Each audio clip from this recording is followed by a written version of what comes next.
I look around right now and I see colors. Colors of me and colors of you, and colors like the ones sprinkled all over this room, each and every woman. You are dressed in mahogany bark, you were rolled in wheat-colored sands.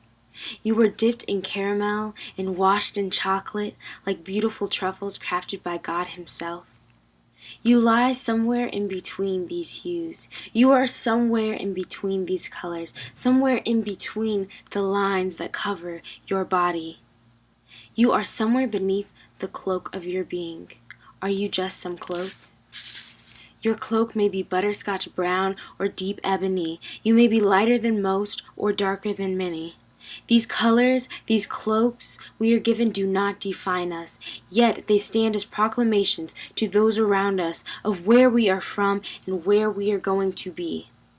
They are big, bold banners letting everyone know we're black, letting everyone know that there's a script to our lives, some predestined route to which we must abide. Some score already set with the constructs of this world betting against us.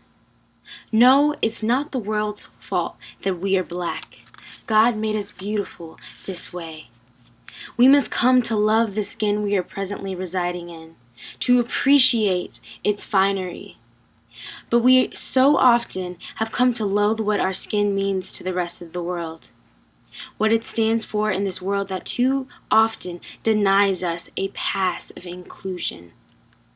The world frequently has chosen not to love us. Therefore, we are so often coerced by the way of those around us not to love ourselves, to assimilate, so that we might be included amongst the peers who give us no way into their exclusive enclaves. We are black in this world where we have been forced to adopt beliefs that we are inadequate. We cannot help our black, but we can refuse to accept the world seeing us this way. We cannot assimilate. We cannot accept and adopt beliefs that our skin is not good enough for this world. We must let the world know that we see the way it looks at us, like our black skin is inadequate. Though our mothers told us we were attractive to any eye that would dare grace our beautiful black skin, we grew up realizing a different truth.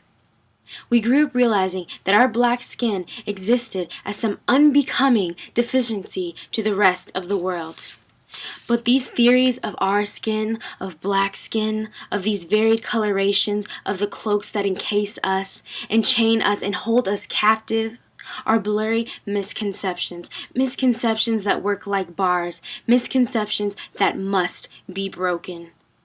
We must break these chains so that we might all truly be emancipated. Let's break these chains tonight, because tonight is for us. This is for us. For those of us who grew up with our mamas and grandmas and aunts putting hot cones to our edges. This is for those of us who grew up putting Vaseline on our dark ashy knees, who grew up using pink oil and dew grow. This is for those of us who grew up wanting long straight hair like all the other girls. This is for the girls who grew up getting relaxers, perms, and hot presses, for those of us who grew up believing that our frizzy hair was not good enough for this world, that we ourselves were not good enough for this world. This is for those of us who struggle every day to look in the mirror and say, my black is beautiful, for those of us who desire to make our black beautiful, for those of us who struggle to feel as though we are beautiful. But why do we struggle? Beauty comes from acceptance of self, not the creation of self. It comes from realizing that no matter how many times we hit the gym to slim our bodies to fit into the small dresses that grace our curves tonight, no matter how many times we run the straightener through our hair, no matter how much lip gloss or foundation or mascara we put on, no matter if we shave our legs or don't, no matter if our hair is woven in, relaxed, or all natural, no matter if we have stick thighs or thick thighs, double A's or double D's, fit into skinny jeans or plus-size denim, whether we are light-skinned, dark-skinned, or somewhere in between, whether our noses are thin or wide, pointed or round, whether if we're Beyonce blonde, Rihanna red, or just plain black-haired. No matter if we take that extra mile around the track or that extra bite of mac and cheese, we must realize that true beauty is not wrapped within the cloak that covers us.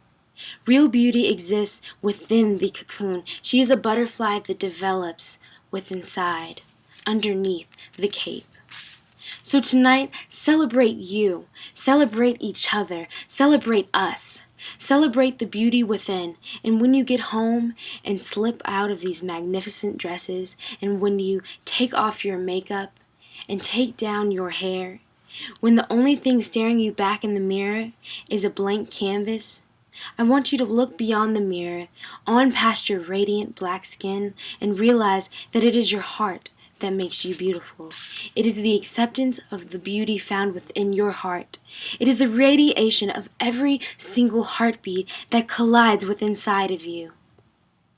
And once you are able to become one with this heartbeat, once you become able to accept your inner self, then I want you to look back in the mirror and feel the beauty that exudes from your heart. Accept yourself, and through this celebration of self, you liberate your sisters to join you in this glorious celebration of self-love. And this acceptance is all too important to realize. Why? Because Black girls rock.